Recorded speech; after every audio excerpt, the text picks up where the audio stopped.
Hi, I'm Tim March. Welcome to the Lee Cooper 1983 Grand Prix from the Piggott's Lock Centre.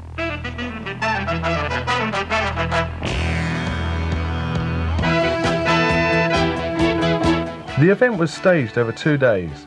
Day 1 was allocated to the freestyle competition for novices and experts.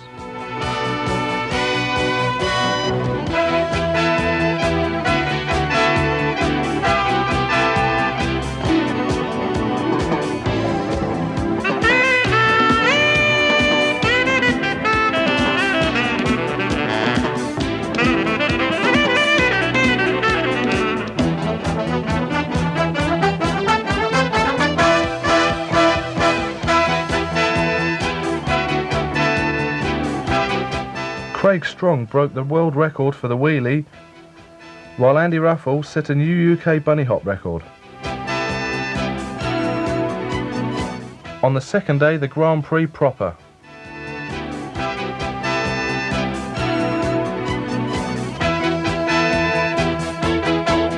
And down to the business of serious racing with plenty of radical competitive action.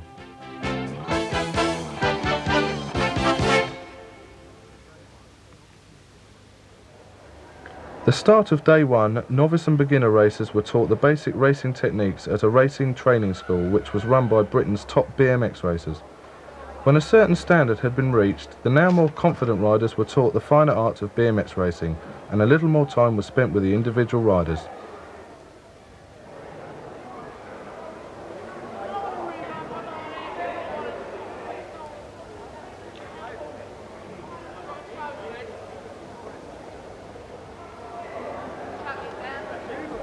Teaching the riders the basic techniques of speed jumping are Craig Schofield and Martin Jose.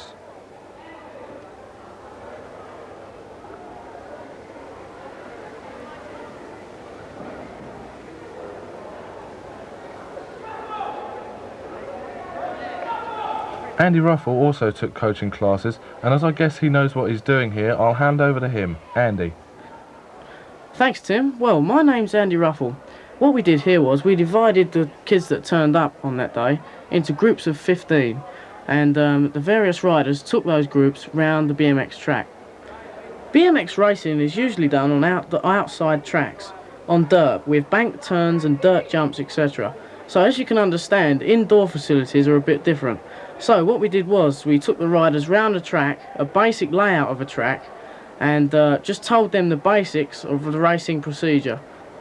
Okay, now there's all sorts of things that the riders were told about. For starts, for instance, there's 2 pedal starts and 1 pedal starts. Now, for a 2 pedal start, you have to have very good balance. So, rather than go up on the gate and use the gate, just the ideal thing to use is just a brick wall. So, we've got a few of the riders just balancing up against brick walls. Now, what I'm doing here is not explaining the fine arts of karate, but just explaining about the first turn rules. So, what we did was we got myself and Pete Middleton, another top rider in this country, to demonstrate the best way to go around this turn. Now, if you watch carefully, you'll see that Pete's on the inside. Now, the rider on the inside always comes out of the turn first. So, we explained to the kids that, and then we put the riders in groups of 2 and sent them round that same corner just to experience that fact. As you can see, riders of all ages were in the classes. We tried to keep the riders roughly the same age in pairs. and it worked very well. Even the younger spectators were really getting into the spirit of things. That guy in the middle looks like he's auditioning for the next Star Wars movie. And just to add to the flavour of things, we got Pat Sharp, a Radio 1 DJ, to jump on a BMX bike and show that you don't have to be an expert to ride one. We put Pat up on the start hill and did a practice start for him. He had a lot of fun just watching him over this tabletop. Doing a 2-pedal start there, which is very good for a first-time rider. There he goes, over the tabletop. A slight slip there. But he's straight back on the bike. That's one of the beauties of BMX racing. You can wipe out over the bars, over the back, but you'll get straight back on the bike. Okay, now we got Craig Schofield, number 1 13-year-old in this country, to demonstrate the start over the tabletop. Unfortunately, he didn't do that too good. But, well, as you can see, the crowd wasn't that impressed. Okay, well, as this is me, I'll get Tim to do the honours.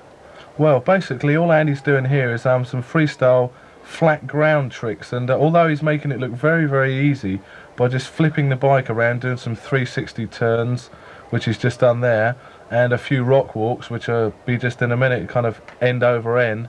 Andy has spent a lot of time practicing these tricks, and his smoothness of doing it is very, very deceiving, because it is very, very hard and takes a lot of training to do this and a lot of hard time and effort. So perhaps Andy would kind of know or be able to explain how the trick is done, so if any would-be freestylists are watching the video, they could kind of learn from what you're going to do. Andy, could you explain to us how you do a basic rock walk or 360? Yeah, well, the best thing to do, really, see, it's all very well explaining these sort of things. I mean, then you just, you know, it goes in one ear and out the other. The best thing you can do is study the video, see how I do it, and then get a piece of flat ground away from fast cars and 125-mile-an-hour trains, etc. So really anywhere, kind of your local car park or kind of a quiet area, recreational area, would be okay for anybody to go and freestyle on? Yeah, that'd be good, as long, you know, obviously, as long as you're not disturbing other people or doing something else recreational. But the best thing to do is just practice and practice and practice. That trick you just done there, what was that called? What, the front hops? That's it, yeah. Well, with that trick, the trick is to just put your front brake on, get onto the point of balance, and try and keep on that point of balance. See, no matter what you do, whether it's a wheelie, a back hop, or anything like that, there's a point of balance. So the trick with the front wheel hop is to get up on that point of balance and try and stay there.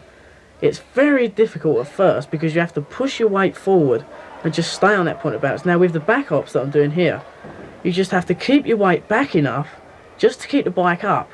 And yeah, if you let your weight go forward a touch, then the front wheel's going to go down. Yeah, I guess when you get to as many as that, you start getting a little bit tired and your forearms start getting a little bit weak, so it gets kind of harder as you go on. That is very tiring, very tiring. I mean, as you can see now, I took my lid off and I was quite out of breath. Yeah, it kind of looks very, very easy the way you do it, but kind of anybody that's listening, I'm sure, as soon as they try some tricks that they've seen there, they will really realise how hard it is for you to do freestyle BMX. It is, you know, I mean, it's just practice. Freestyle is difficult at first, but it's like anything. If you practice enough, then you're going to be good at it.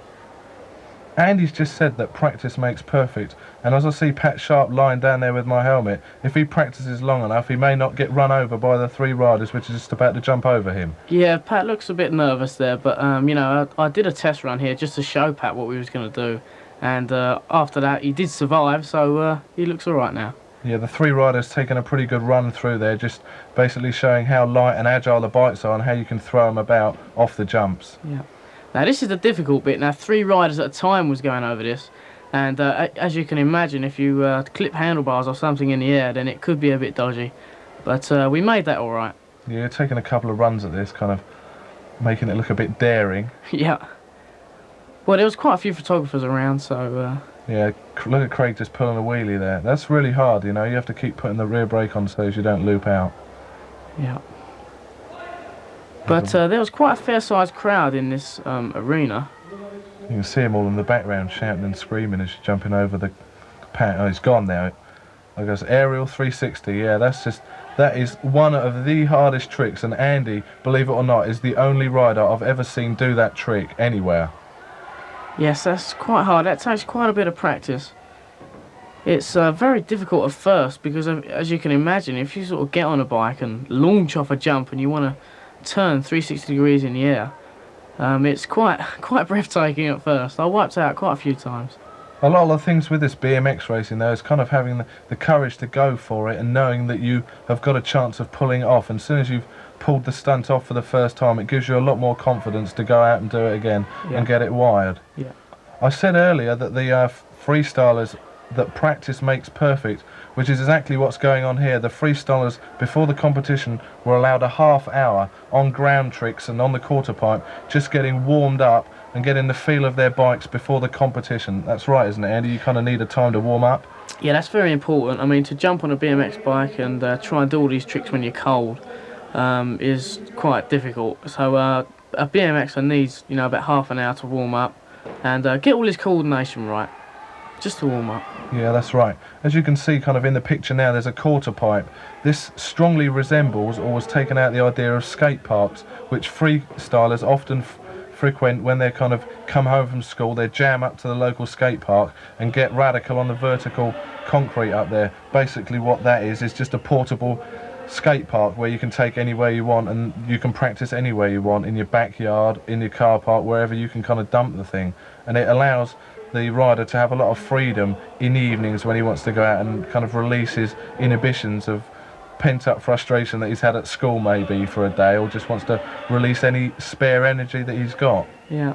I think what we should mention to anyone that's listening, in case they didn't understand, radical is a term that BMXers use for something that's sort of out of the ordinary, something really good, grabbing a lot of air off the quarter pipe or off a jump, and that's just to explain that. As you can see on the screen at the moment, there was a wheelie competition here at Pickett's Lock. They had a practice for that as well. And back onto the quarter pipe, this is just a couple of the competitors practicing their aerials. Yeah, they're expert riders practicing now, Andy, I think, aren't they? Yep, experts. Yeah, that's Craig Campbell there. The guy you've just seen there finished second in the freestyle expert competition and is a very good rider from London. Yeah. The competition was divided up into novice and expert, so that someone who's not that proficient in BMX riding could go into the novice, and people who are good at it could go into expert. The little guy on the screen now, Ben, is very, very young. I think he's about 5 years old, and kind of really you can start at any age in BMX. As you see, he's on a 16-inch wheel bike there, as opposed to a 20-inch bike which Andy and myself ride. The bike can be altered. You can hire the seat and hire the stem, and maybe a normal 20-inch bike will last you until you're 80, say. I'm 6'5" and weigh 14 stone, and a normal 20-inch bike is fine for me, so you've not got any excuses about the bike's too small for you. The bunny hop competition and the wheelie competition were held at the same time, to save time and because of the amount of space that we had. This is Keith Wilson. He went out of the competition after 14 minutes.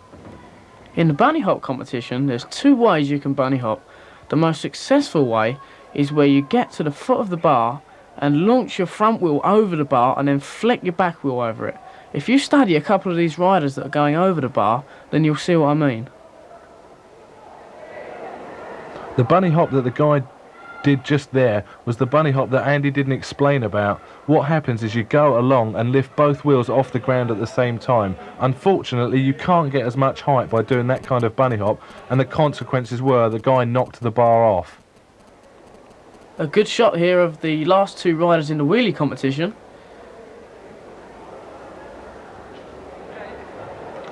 That shows a pretty good view of how many participants we had in the bunny hop competition. I guess there are about 30 people there. That was at the start of the competition. They're all going for the lowest height at the moment, and you had one attempt at the bar, and if you knocked it off then you were out of that round. I think quite a few guys successfully managed to get through that stage, but when it got up to the height it is now, it started getting a little bit harder. Yes, that was quite difficult for some of the riders who hadn't done much bunny hopping to have one attempt at the bar, because when they first came into the competition they had 3 attempts, so to just suddenly go in one attempt, if you didn't make it, that was it.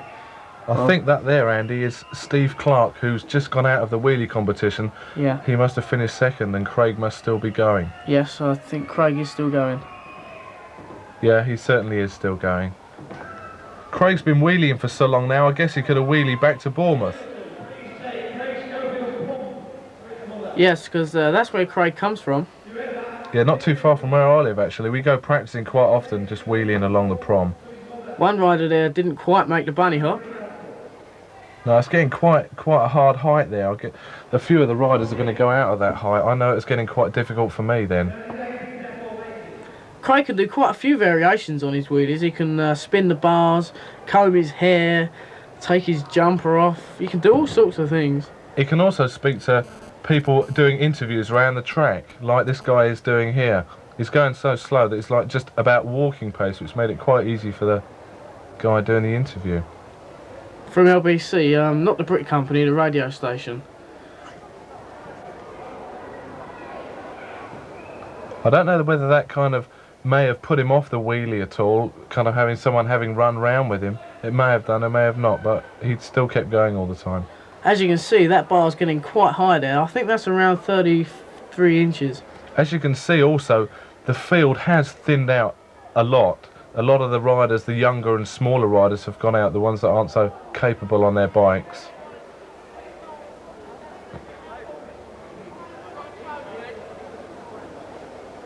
How high did you go in this, Tim? 33 inches, and I kind of went out after that. I had three attempts at 35 and failed. This is Dave Sanderson. Tried a bit too hard there. It's very difficult because you have to concentrate so much to get over that bar, especially when it's that high.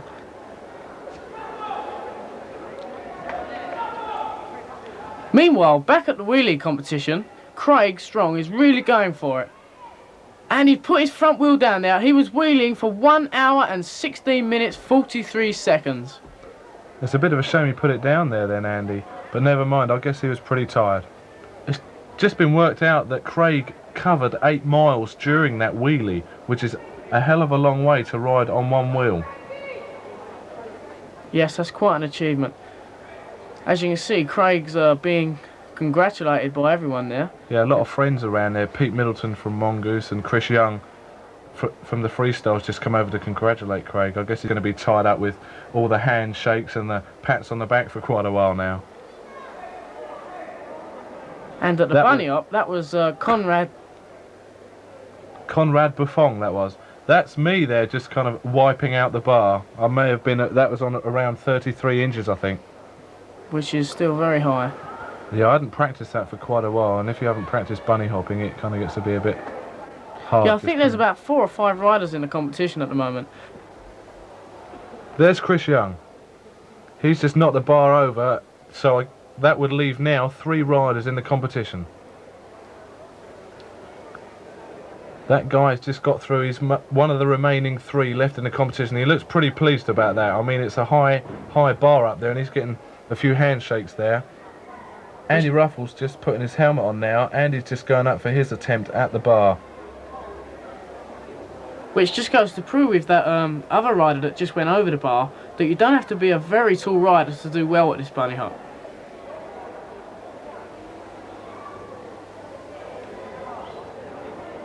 The rider I just said looked pretty pleased about jumping the last height has just gone out of the competition, so that leaves just 2 riders left in the competition now.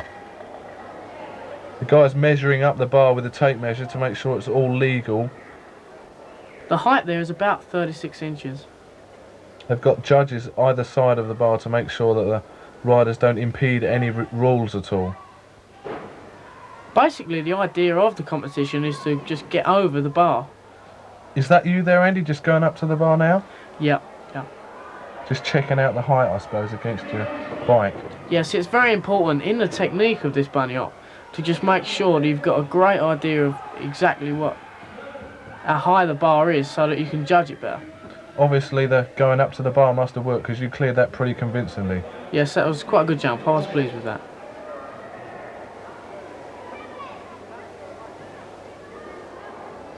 That's Conrad Buffon, the only other rider left in the competition with Andy. Unfortunately knocking that over, but he's got some more attempts, so I guess he's going to try harder the next time. I think he's got one more attempt. He must be pretty hot in there.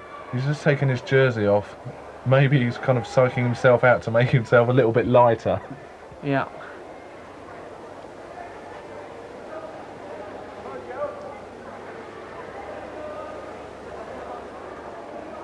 And he's just going back for his run up there.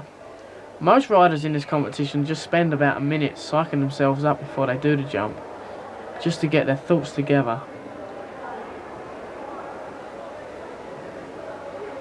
And he knocked that down as well. I think that was his third attempt, so he is out of the competition now. Now it's just left to you then, Andy, really, if you can clear anything higher than Conrad did. Yeah, the height Conrad did was 36 inches. Right. So again, they're measuring the bar. That's your front wheel again there. Yeah. Just checking it out. You can see the bar now is higher than Andy's handlebars. The height of the bar now is 37 inches. By the looks of things there, Andy, you had a bit of difficulty getting over that, kind of losing control of the bike halfway over. Yeah, that was a bit difficult. So what I tried this time was putting polystyrene blocks there so that I had a solid object to get over. Yeah, it must have been quite disconcerting seeing the bar and seeing a gap under the bar and on the top of the bar as well, and not being able to judge the distance of how close you were to the bar when jumping it. Yeah, that is very difficult. So I tried for one of my attempts to put these blocks there just to give me something solid to get over. The height of the bar there, Andy, has gone up 2 inches, hasn't it, from the last jump you did, and now is at 39 inches, Yeah. the British record, if you can make it. I think I was just asking for a bit of music to be put on there. Yeah, kind of get you in the mood for jumping that height. Something to psych you out and get you really in the mood of the... Well, you need everything possible to get you in the right mood and so you can concentrate to the full. As you can see though, that was my second attempt. I didn't make that one. My third attempt at that, I cleared it okay. So what we did then was, rather than go up 1 inch, we went up 2 inches to 2.5 inches actually, to 41.5 inches. Now the world record was 41 inches. That's Richard there, isn't it? Richard Grant, the organiser of the event. He's just looking through the book, checking and confirming that the world record to date was 41 inches. And they're measuring the bar there to Craig Schofield there, psyching me up a bit. They're just checking officially the height there. Getting warmed up and limbered up before you go for the big one, Andy. The problem was here that, you know, as I was in from the start of the competition, I think I had to do in the region of 35 bunny hops, which, as you can imagine, is very tiring. So when I got to this stage, it was quite difficult to psych up and get the energy to get over that sort of height. But we'll now look at my attempts at 41.5 inches. Which will break the world record. Yeah, if I'd have made these, I would have been the world record.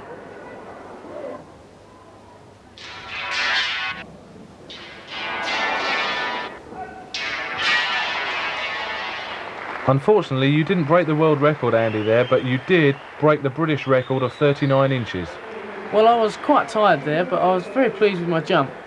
But, you know, when I'm fresh and fit, and I'll be raring to go, and I reckon I could get that world record. Looked pretty tired there, coming up to pat you on the back. You kind of had a hard day there, just trying to jump over that pole. Yeah, sure was.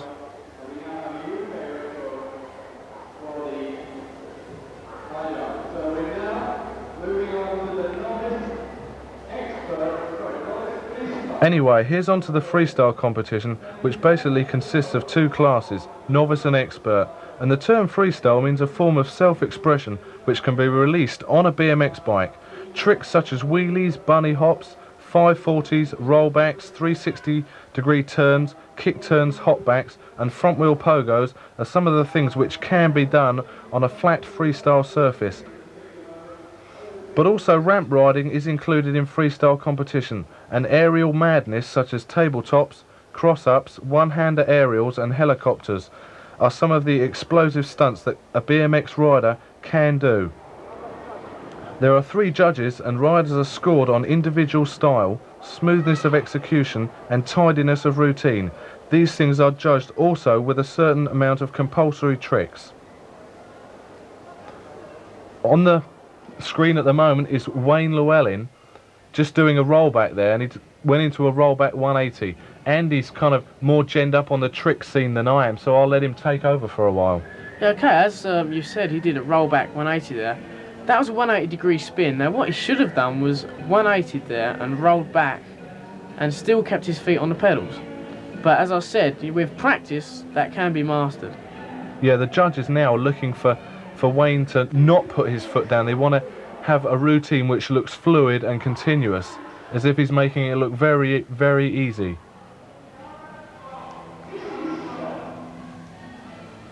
Andy and myself were judges at the competition, and we had quite a time judging the competition all in all, because there was such a good category of riders. The competition was very fierce in the classes, and the riders were very, very good standard. Yes, that was quite a job to judge that. We gave them marks out of 10 for the first part of the competition for 4 set routines. They were all compulsories. The guy just went into a rollback 180 again there, off the quarter pipe. This is quite hard, as you have to turn negatively to what you're used to when you're rolling backwards.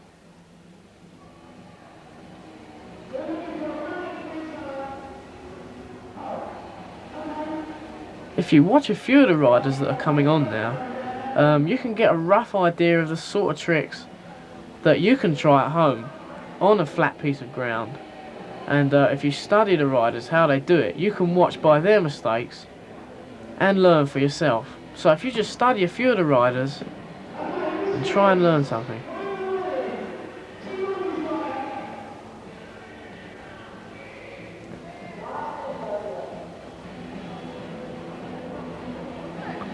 That guy attempted a 360 spin there, but by the looks of things he was going a little bit too slow to have the momentum to carry the front wheel round when he did the first 180. There you see he did it a little bit faster and got the complete 360 spin as he did there again.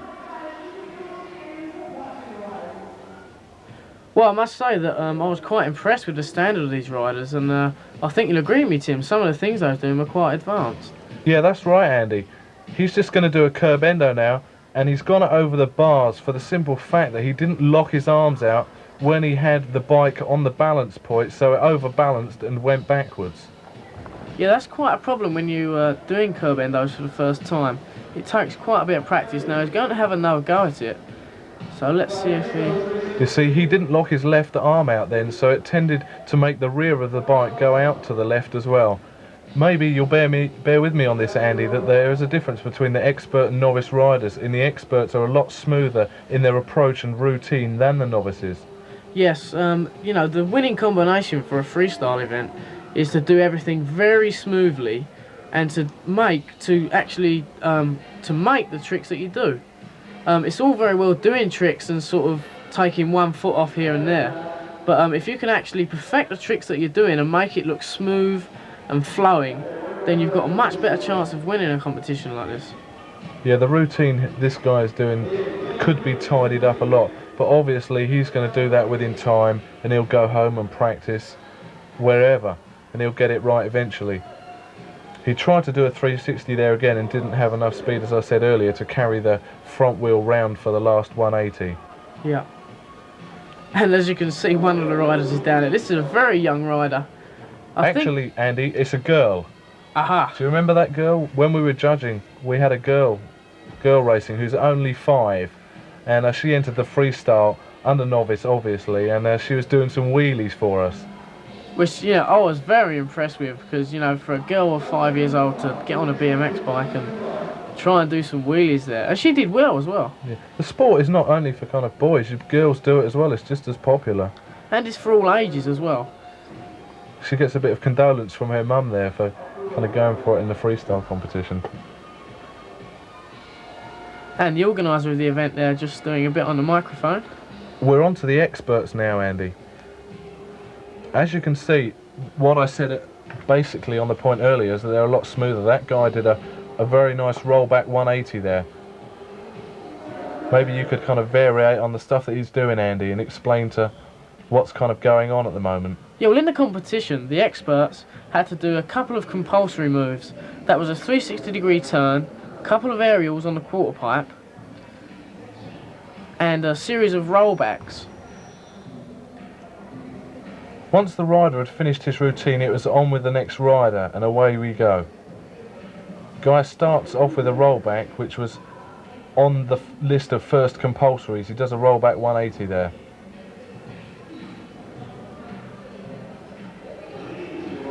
And a kick turn, which was also on the compulsory list. And if there was any time after the compulsories, the riders had a bit of free expression time to do what they want.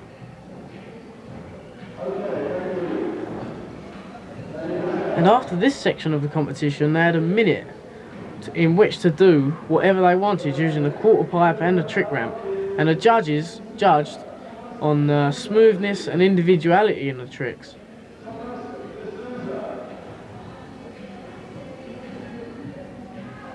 If you watch a couple of these guys going, you'll notice quite a few different tricks that would all get different marks in the competition. They would be marked on degree of difficulty and things like that.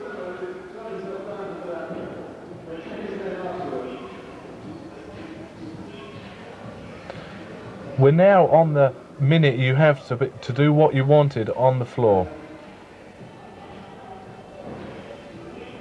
The guy now has got to get a smooth routine worked out, which is going to be appealing to the judges and keep their eyes centered on him for the minute he's got to do what he wants. Now, as you saw there, the trick he did there was good.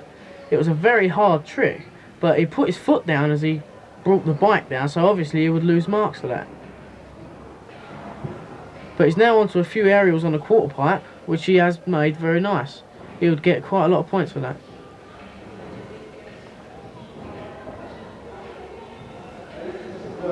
The seat's wobbling up and down, so I guess that can't be too reassuring when you're trying to do a freestyle contest, Andy. No, maintenance is very important in BMX. The slightest thing can put you off at any time. He's going for some more aerials now, so I would think he's hoping to be judged more on aerials and degree of difficulty than he would be on his ground tricks. Maybe this is his strong point.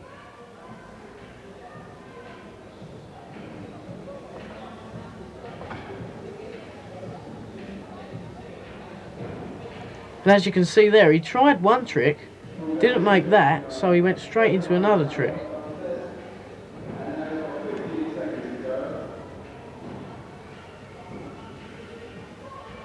And here we have Dave Sanderson from London on his routine.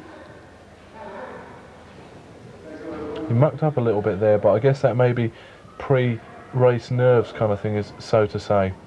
It's hard for these riders to just kind of jump into the competition and feel free and easy to start with.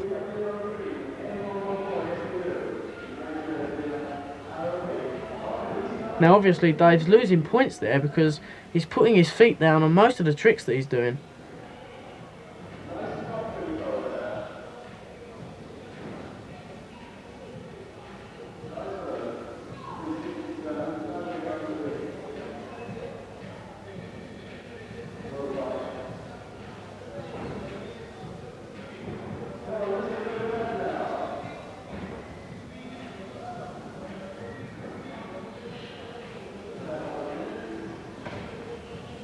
Now if he'd have made that trick, that would have been very good and earned him quite a few points. What he was trying to do is a 540-degree spin backwards, which is like a normal 360-degree turn, but he was rolling backwards at the same time.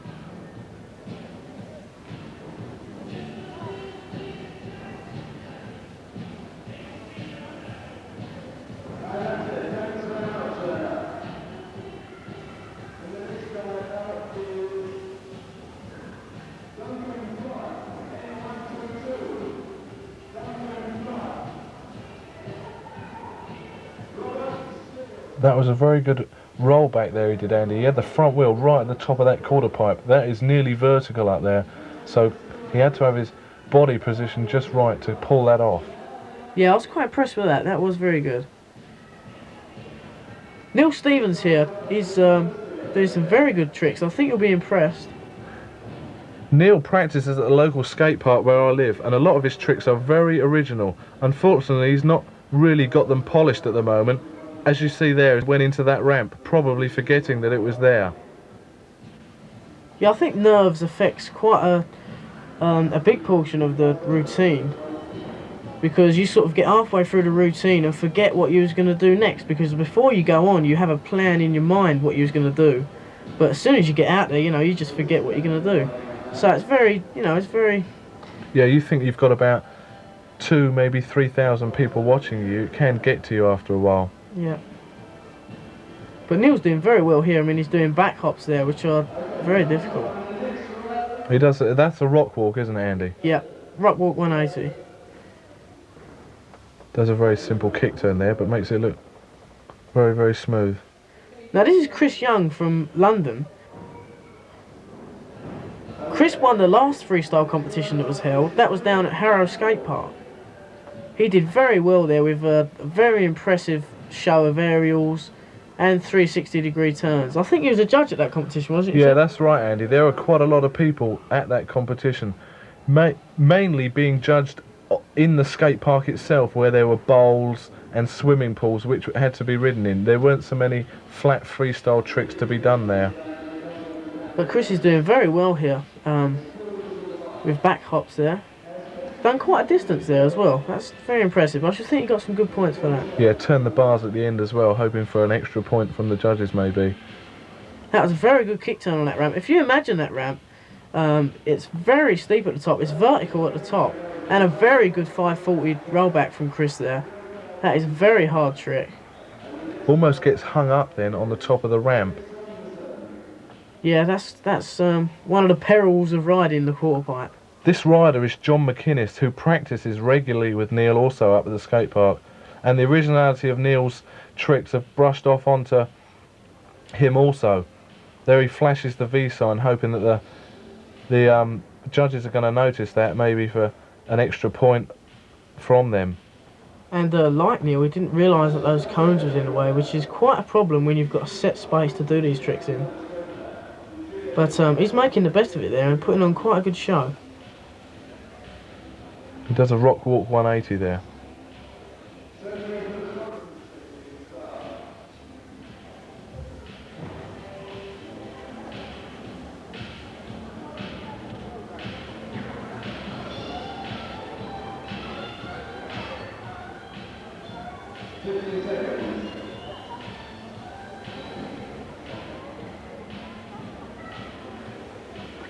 And next up is Pete Boland from Bournemouth.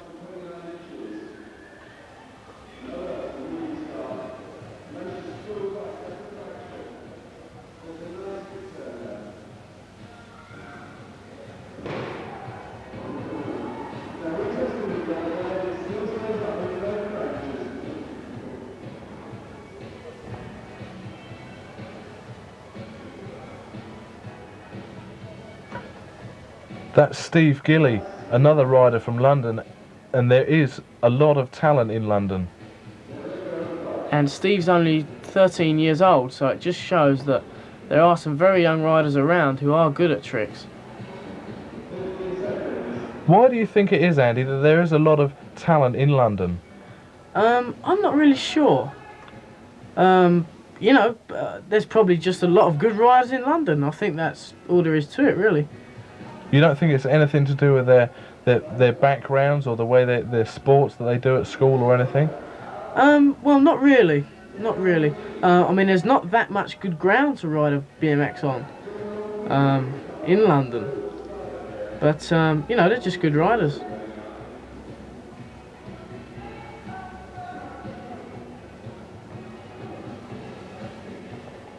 Andy, this is you, so I guess I better start talking now. Andy just done an aerial there and a 360. If you watch Andy, actually, you will see what we mean about being smooth and continuous. Andy did a one-hander there off that quarter pipe, which is very, very hard and takes a lot of nerve to do.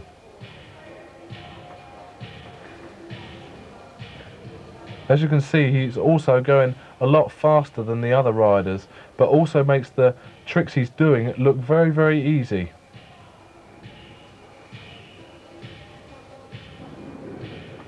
Yeah, this was my first freestyle competition that I've been in for. Yeah, you also do a lot of demos out on the road and shop openings though, don't you? So I guess you have a lot of time to practice during the week. Yes, well, my job is promotions, and I get around the country doing demonstrations, promoting BMX, and you know, it's good practice. I do it quite a lot. Yeah, it shows in your performance, and you look very, very smooth, Andy. You're bringing the day to a close now by winning the freestyle competition. Congratulations. Thanks a lot.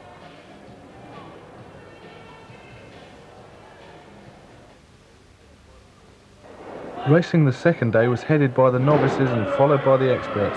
Almost 500 riders were registered at the Lee Cooper Grand Prix. The qualifying system worked as follows. Every rider competes in 3 motos, and the lowest 4 scores of the riders in each motos being the ones to qualify to the quarter-finals, semi-finals and the main events. Racing is always very fierce and competitive, with riders battling it out to get over the finish line first, as you're just about to see. And as you can appreciate, usually bicycle motocross is raced on outdoor tracks on dirt. So it's quite a difference to come onto this sort of surface, which is quite slippery, usually used for roller skating and that sort of thing. And to come onto this surface, going round these flat turns, is quite difficult, as you can see. As quite a few riders were having a great time going around the corners.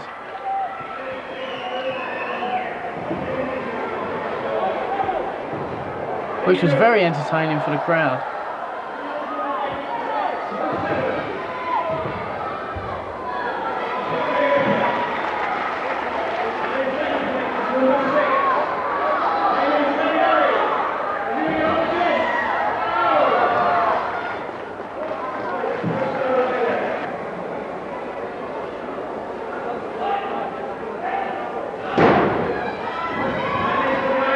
You can hear the starter there. He said, riders ready, pedals ready, go.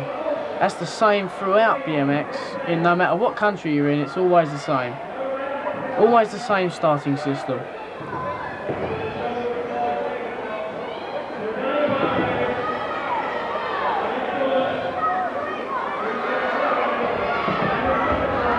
Quite a few of the younger riders had problems staying up in the turns. That was probably due to the straights being very, very long, and speed and momentum was gained going down these straights, and the smaller riders had a lot of a problem slowing down for the turns and ended up sliding off and in big heaps in the first turn. Which was very good for spectators, but not so good for the riders, as you can appreciate. One thing with a slippery surface though, if a rider does fall off, it tends to slide along the surface, and hardly any injuries are incurred while racing indoors.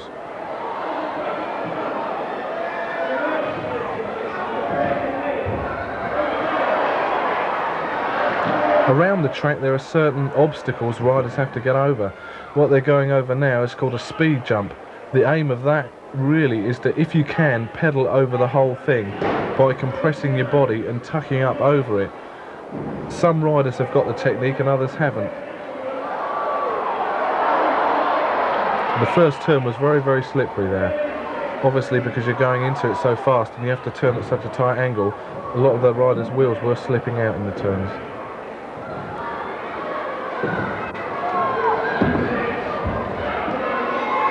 That's quite an easy win now.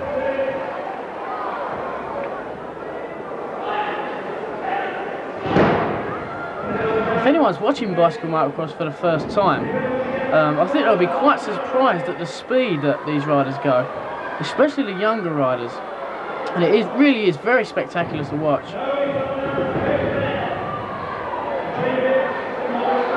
All BMX riders have to turn up at a BMX meeting with full protective gear, which includes a helmet, gloves, and padding in the knees and elbows. On the bicycle itself, stem pads and handlebar pads and crossbar pads for the frame are required. This really is not for anybody else's protection apart from your own. If you do slip your pedals when you're racing, your whole body weight is transferred forward and you end up landing on the frame tube or against the handlebars, and just protects basically your chin and your chest and your legs from getting knocked about when you're riding. At the beginning of a race meeting, all bikes are checked by a qualified scrutineer. That means that the bikes get a very good going over to check for loose nuts and bolts, to make sure all the right gear's on the bike, and to check for pads and that sort of thing. If the scrutineer thinks there's anything wrong with the bike, maybe the bottom bracket is loose which holds the cranks in, then the scrutineer will send that rider back to the pits to have him fix his bike and make it safe to race on.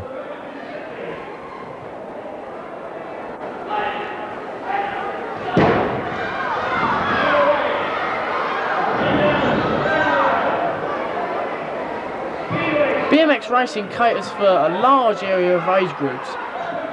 Age groups at a BMX meeting go from 5 and under right up to 17 plus. So you can be anything from 5 years old right up to 26 years old. In America, the top rider is, around 25 years old, and he's earning $100,000 a year doing it. So it really is big in America. The riders we're watching at the moment are, I think, in their 10 to 11 age group, and really for the time they've been riding are very competent on a bike. That's one of the beauties of BMX racing. It teaches the kids to handle their bikes so well. Police officers that I've talked to in my local area have all said that, BMX riders seem to be much safer on the road because they do know how to handle a bike. And most BMX bikes do come street legal. So all that has to be put on them really is lights, which is one of the beauties of a BMX bike, because you can do your paper round on it, you can race it, you can go down your local shop. It's a very useful bike.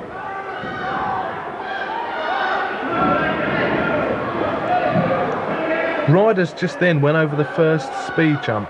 This really takes a lot of skill to get over, and the front wheel has to be lifted over the front part of the jump to let the rear wheel follow over, so the rider doesn't get too squirrely or bobble when he's going over that turn. It also helps, in fact, slowing the rider down for the first turn, so you don't get a big gaggle of 8 riders just burning into the first turn and having one almighty crash.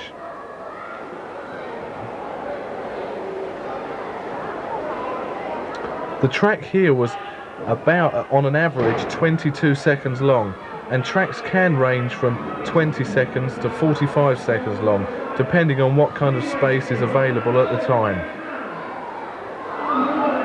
And quite a few riders in this race are coming off in the turns, which leaves one rider out in front, which is quite handy because he can take it easy till he gets over the finish line. But usually there's a right battle for second and third spot, which is quite entertaining for the spectators.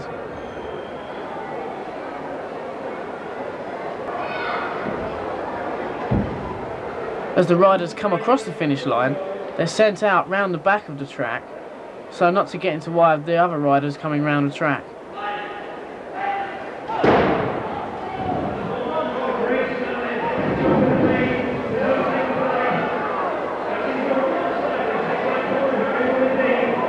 The riders now just come out the first turn. When accelerating with your feet on the pedals, it is quite slippery, and they're kind of trying to get as much traction as they can to shoot up the straight and set up for the next corner.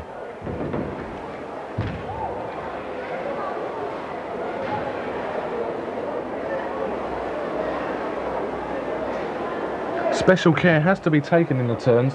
Obviously, when you're going round, trying to keep your weight based over the bike centrally and not to lock the brakes up, as that incurs a skid and you may fall off or get knocked by someone else who's going a little bit faster than you behind you. What I was saying about the speed jump earlier is you can bobble over there. 2 riders there had a little bit of a knock going over and ended up on the floor.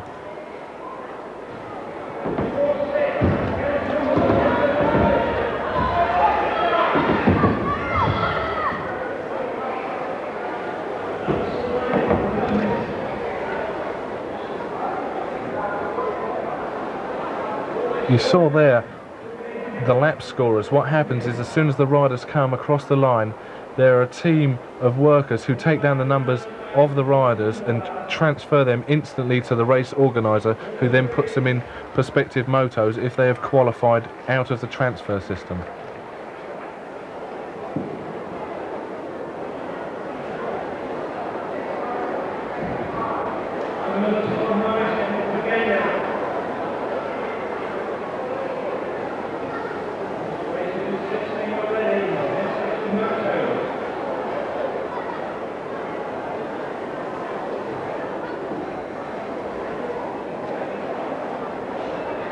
One thing that you'll notice as these races go around the track is the amount of competitiveness there is in each of the age groups. In a BMX season, there are around 20 nationals. Now, each of those nationals counts towards points. So it's up to the individual rider to get as many points as he can to earn the #1 plate. Now, he can be #1 in his age group. So it really is up to the rider to train and practice and get that #1 spot. I think you'll agree, Andy, though, that the start is one of the most crucial, if not the most crucial thing on the BMX track, don't you think? Yes, definitely. Most riders these days practice starts more than anything else, because once you're out of that gate, then you can dictate where most of the other riders go. So if you watch the rider that's out in front in this race, I think you'll find that he can dictate where all the other riders go. As you see, the rider that got the start there is now still in first place, as the other riders have to follow him, and he can choose and pick and choose where he wants to go. He bobbled a little bit coming out of that turn, but because he was ahead, he still managed to keep the advantage.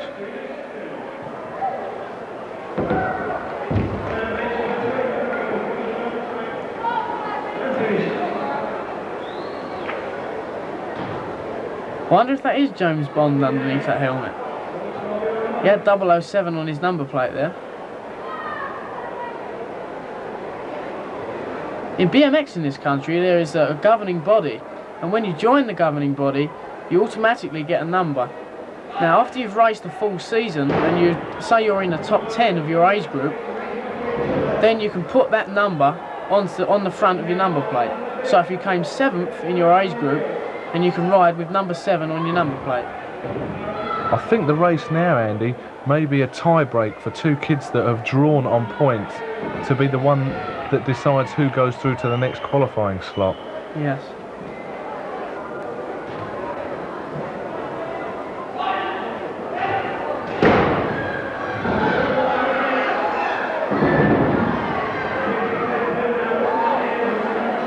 Again there, the rider who was first into the first turn is now dictating the race again. If you are first into the first turn, the kind of slang word for getting there first is hole shot. And that definitely is the most important part of a BMX race. If you can get the hole shot and stay there, then that's 50% of the race.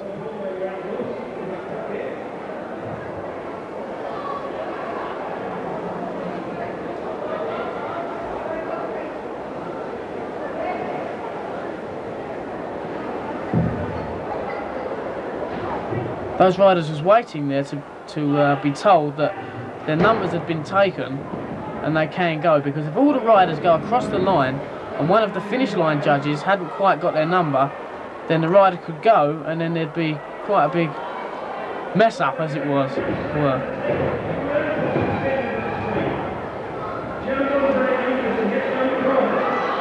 And one rider slid down in that turn. But one of the good things about BMX and bicycle motocross race meetings is it teaches the kids a discipline. At a BMX meeting, they have to be on the gate at a certain time.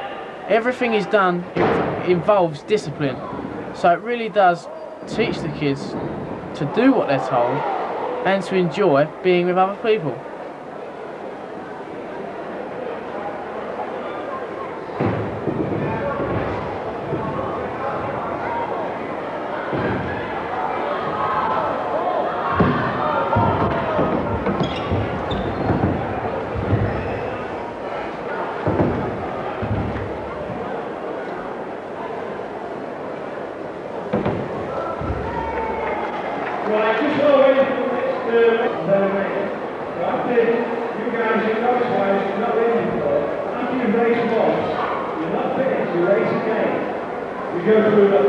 As you can see up on the start hill, there's quite a few officials in charge of everything that goes on up there. They've all got a separate job, so everything's very organised.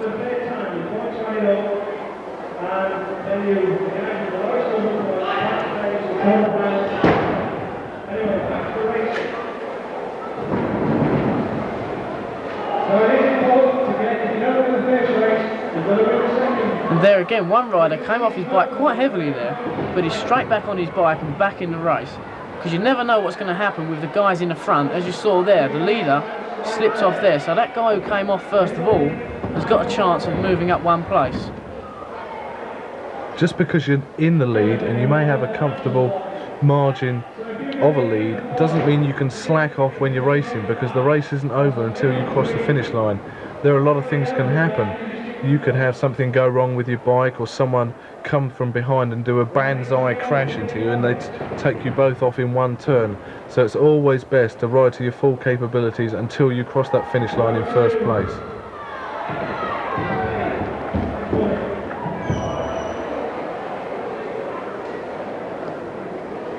That rider on the gate there, very nervous. And the gate's down. You can see at the speed that they shoot out of the gate.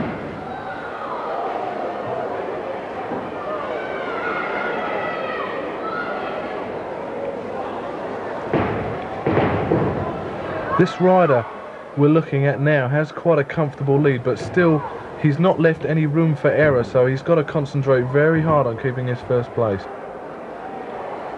Even though the riders fall off, maybe at the start of the track or the end of the track, they still don't give up trying. This rider now is trying his hardest to get back up there just to kind of finish the race.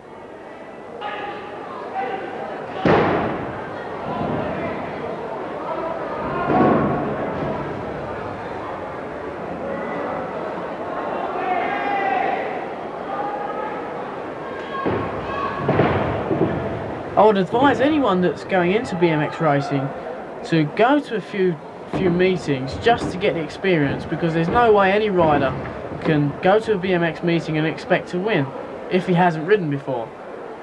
And you know, it just needs experience. The more races you go to, the more experience you'll get and the more confident you'll be on a BMX track. Looking at the riders as they go around the first turn, there's a bit of jostling for position as they could try and regain their pedals to go along the second straight. As they go over the tabletop, they go under a tunnel, which basically was used to save space when building the track.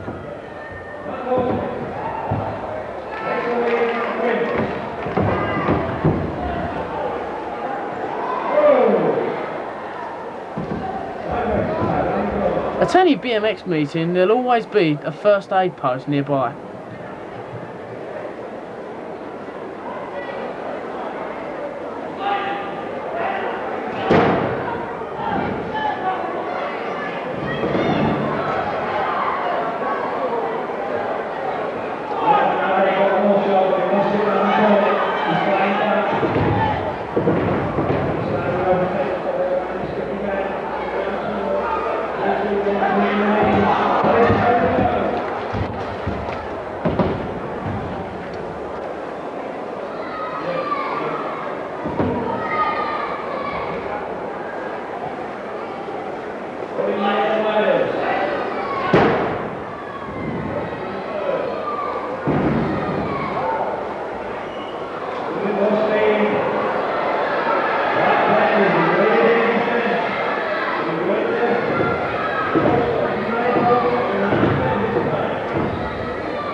Sliding down the track.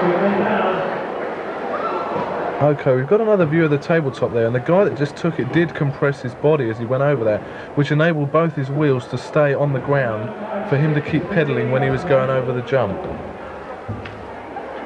This is a whole lot faster than grabbing air and jumping over it, because that way you can't get any power to the ground and power through the jump.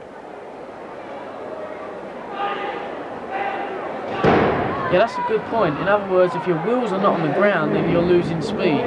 So the idea over these jumps is to keep your wheels as close to the jump as possible.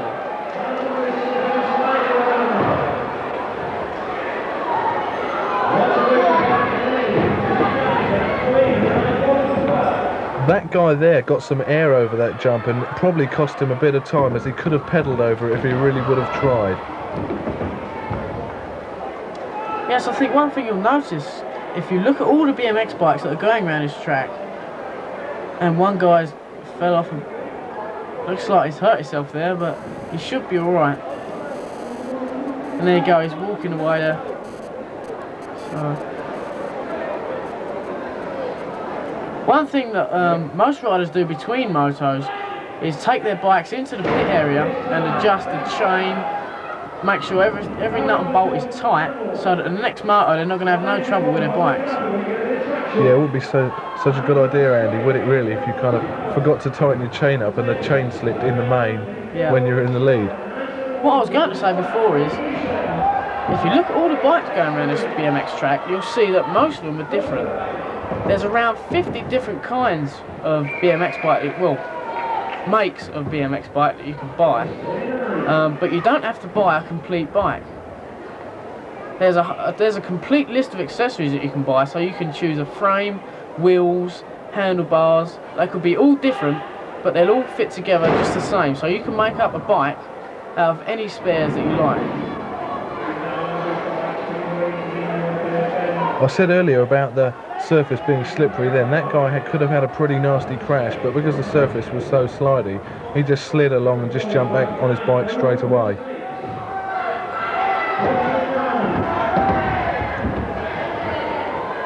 And another point about the safety on a BMX bike is that if you ever find yourself in a position where you're going to crash, then you must leave the bike and always fall onto your hands. Go down on your hands, and try and do a forward roll. So as you come off the bike, go onto your hands and a forward roll. That will take most of the impact when you land.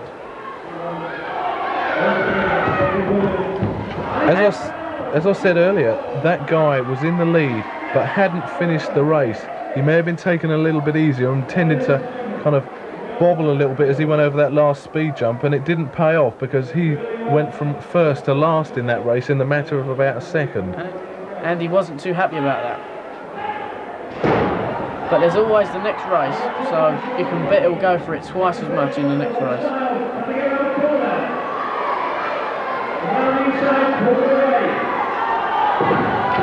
It's great to see those guys get straight back on their bike after they've crashed like that. This is a very tight race.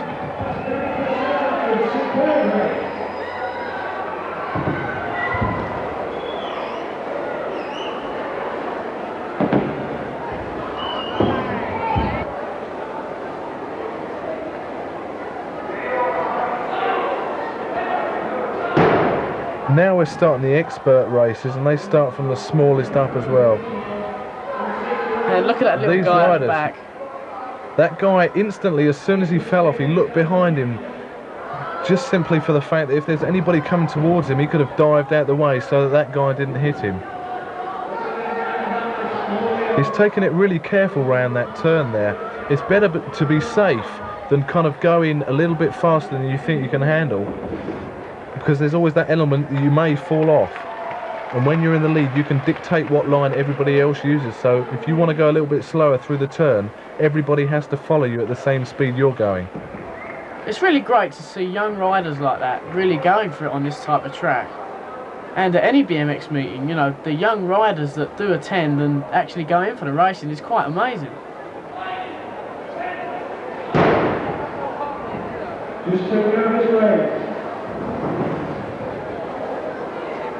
This is another two-man race here. They've both fallen off.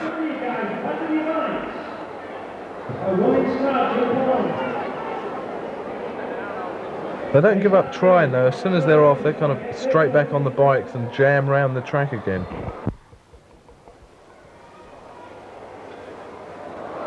And one rider's down again. He's pushing pretty hard to get back up that speed jump. Pushed all the way up that jump. That's determination for you. And he got over the line first. And I think the other rider's still to finish.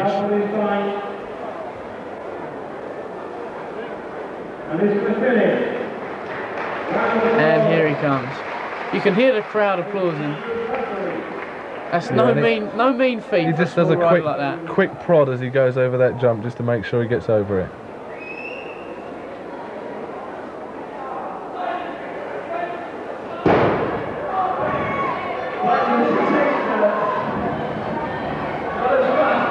You can see there that they're very young riders, and the way they controlled their bikes over that first jump is, you know, incredible for a rider that size.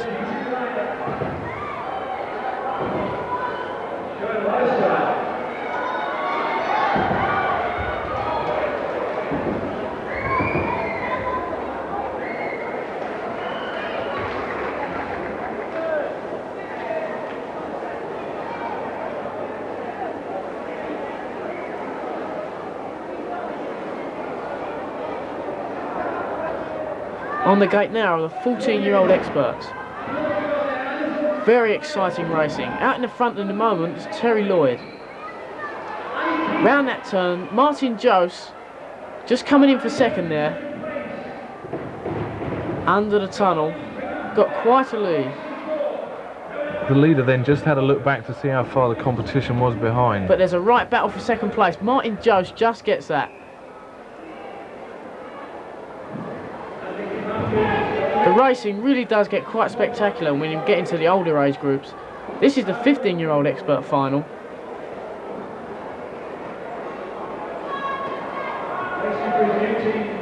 Some very fast riders in this age group. Guy to watch is the guy in a green and yellow racing gear. That's Nicky Matthews from London. Gets out of that turn first, over the tabletop. Now if you saw the way they took that tabletop, they pedalled right the way over it, didn't lose any speed at all. Nicky slipped a bit there, but he's still out in front, over that jump. And Harvey Monkton there, giving him a right battle for first place. Harvey caught the leader up then about 10 yards, simply by just pedalling over that last jump. If the race may have been 50 yards longer, he may have taken him, you don't know, but the finish was where it was, and Nicky got that #1 place. And that's me and you, Tim. Yeah, that's definitely us. This is us. This must be one of the motos. When I come round now, I've taken it pretty easy there and trying to pedal over that turn and keep my wheel on the ground. Yeah, so I didn't do too good in that race.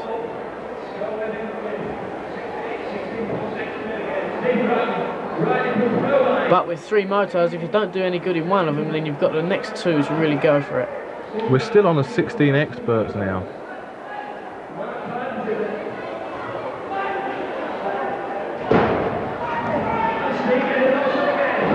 And the rider out in front at the moment is Steve Grattan. He came all the way from Doncaster to come down here.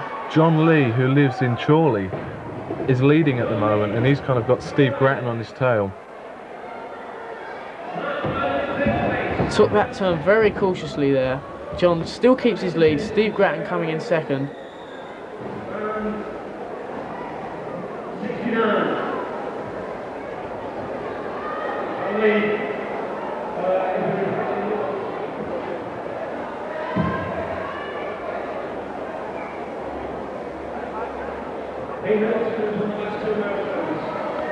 Seeing the riders in the 16 age group, you see them snap out the start as fast as they can, and all the riders are like together until the bottom of the start hill, or till the jump, until kind of somebody stops pedaling maybe.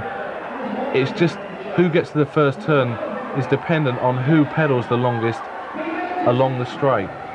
Pete Middleton had a very good start there. He's in second place at the moment, but Jamie Vince had the advantage on the inside because he was right on the inside of the turn and was able to come through that turn and come out first.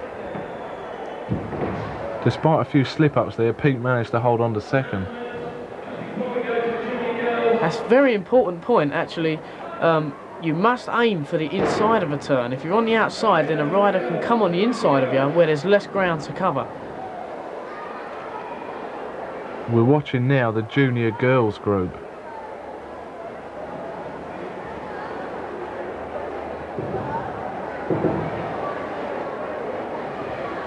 The girls may be taking it a little more cautiously than the boys, but they're still getting round there safely and they're not slipping up in the turns or anything. And that was quite a close finish as well. Some of the older girls, in fact, are just as fast as the boys. When meetings aren't too full also, the girls do race sometimes in the boys groups. And one rider there got a very good start out the gate. But he slid off in the turn. We're on to the main events now. These are the finals that everybody's qualified for all day. The atmosphere for one of these finals is incredible because all those riders that are in that main have raced 3 motos, possibly quarters and semi-finals just to get to that race. So everybody's going absolutely 100% to get over that finish line first. They're the best 8 riders of the day as well. And it's quite a tough job qualifying. With the amount of riders that are turning up at BMX meetings nowadays in Britain, it really is a hard job to qualify. At most meetings now, we're getting up to 500 riders. BMX has been... The guy in the lead actually then just fell in the tunnel there, which is a bit of a shame. He was in the lead in the main event, so I guess he's going to be pretty annoyed about that.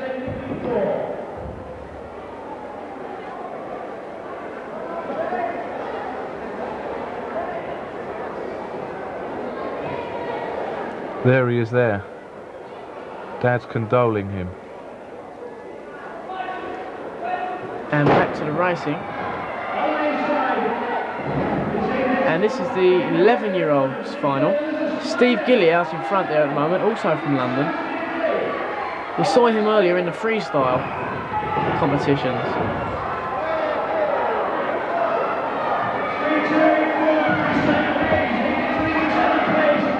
Jamie Turner there won that. Steve must have slipped in one of the turns and ended up back in third.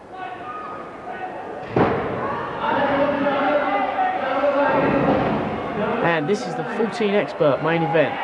Nicky Matthews there in the green and yellow gear had a pretty good start but got caught in the bunch in the first turn.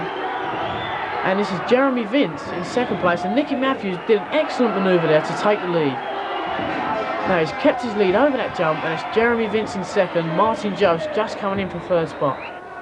This is the last final of the day, the 16 expert main. I got a pretty good start there actually, one of my better ones of the day. Despite slipping up, I kind of had to push my bike out of the rubble because I think about 6 riders came down all in one bunch. I just happened to be the first one to pick my bike up. And you can see Steve Grattan there having a bit of trouble with the edge of the track. But Jeremy Vince coming in there for second. Steve Grattan made up the ground and came in third. Some excellent riding. That's you, Andy, just gone across the line there. Yeah, I wasn't too pleased myself there.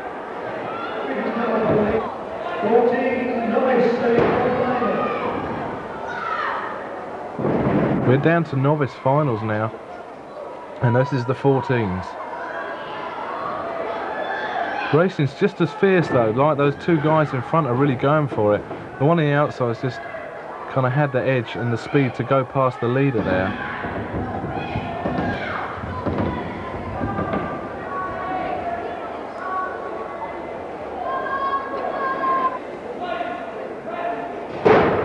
You can see on the start line there that 3 out of the 6 riders was doing what's called a 1-pedal start. That's with 1 foot on the ground and 1 foot pressing on the pedal against the gate. The other 3 riders were doing 2-pedal starts. That's with both feet on the pedals, pushing up against that gate. So as soon as the gate goes, you push out as hard as you can. Try and get out first, get the whole shot. One rider being congratulated there. Actually, I don't think he's giving his mate abuse. He's just saying that he's got one more point and he can get through.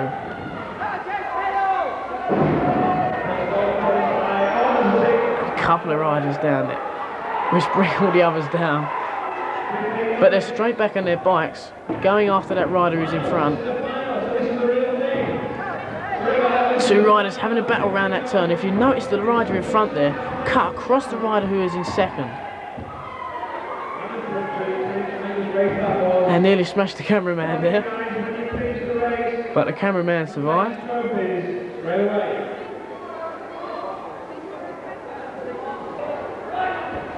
There's a lot of sportsmanship in BMX.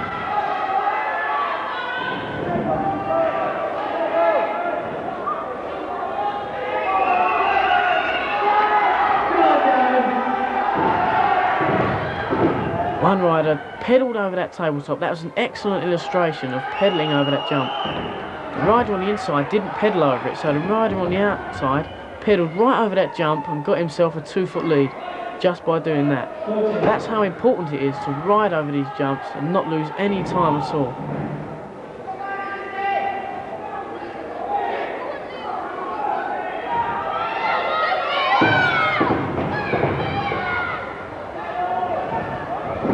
And one rider out in front there made one wrong move, one lapse in concentration, and he slipped off the bike. The first four of those, please go to the start again, please.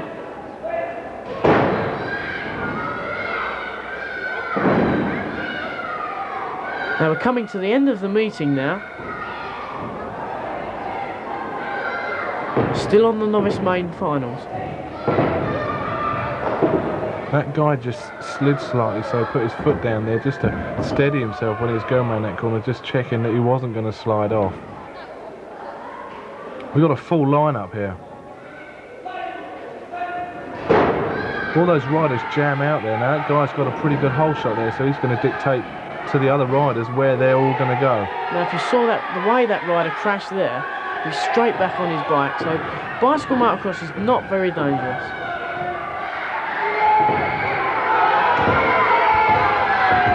That guy's led from start to finish. He had a good, safe race. Kept himself well ahead of the competition so he didn't get involved in any minor crashes or anything, and won it by quite a considerable margin. You can see that rider's very pleased. Well, that brings to an end the first Lee Cooper BMX Grand Prix. And we hope you enjoyed the video as much as we enjoyed participating in this event. If you see Andy or myself at any of the meetings, please come over and have a chat, as we'll be all too glad to meet you. And we leave you with the thought that not everything went right for everybody. Good luck. And goodbye.